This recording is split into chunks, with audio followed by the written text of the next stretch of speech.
माशाल्लाह आज बरोज़ जुमा बाद नमाज इशा हमारे इदारे जामिया क़ादरिया तालीमुल कुरान भोजपुर तो अल्हम्दुलिल्लाह यहाँ का एक मशहूर मारूफ और मयारी इदारा है। वहाँ जश्न दस्तारबंदी है जहाँ अल्हम्दुलिल्लाह 26 तलबा इकराम फारिग हो रहे हैं, जिनमें हुफ़ाज़ हैं, क़ुर्रा हैं और मौलाना हज़रात हैं। जैसा भी मुमताज़ इस्लामिक स्कॉलर और मुफ़क्किर कौम व मिल्लत हज़रत अल्लामा मुफ्ती खालिद अयूब मिसबाही साहब क़िबला ने भी इस पर रोशनी डाली और माशाअल्लाह बहुत सारे सवालातों के अहसन जवाबात दिए।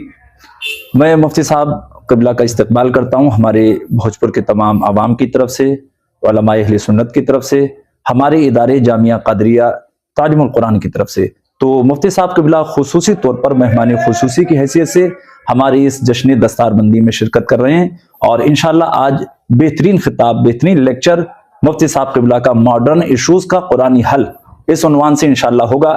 मैं तमाम अवामी अहले सुन्नत से गुजारिश करूंगा आप हजरात इस प्रोग्राम में शिरकत फरमाएं, कसीर तादाद में आए और मुफ्ती साहब की कीमती गुफ्तगू सुनकर अपने कुलूब को महसूस करें, मुनव्वर मुजल्ला करें। हमारे मीडिया के साथियों ने हमारा ताउन किया इस सिलसिले में मैं तमाम मीडिया के अहबाब का भी बहुत शुक्रगुजार हूँ और बिलखुसूस फिर आखिर में मुफ्ती साहब क़िबला की आमद पर खुशी का इजहार करते हुए मुफ्ती साहब का इस्तकबाल करता हूँ हमारे तमाम भोजपुर के लोगों की जानिब से, यहाँ के तमाम इदारों की जानिब से, तमाम उलमाए अहले सुन्नत की जानिब से। अल्लाह पाक मुफ्ती साहब की आमद हमारे इस कस्बा भोजपुर के लिए खूब मुबारक फरमाए और हजरत की बताई हुई बातों पर हम सबको अमल की तौफीक अता फरमाए। मैं मोहम्मद आकिल रज़ा मिसबाही नईमी, नाज़िम तालीमात जामिया क़ादरिया तालीमुल कुरान भोजपुर।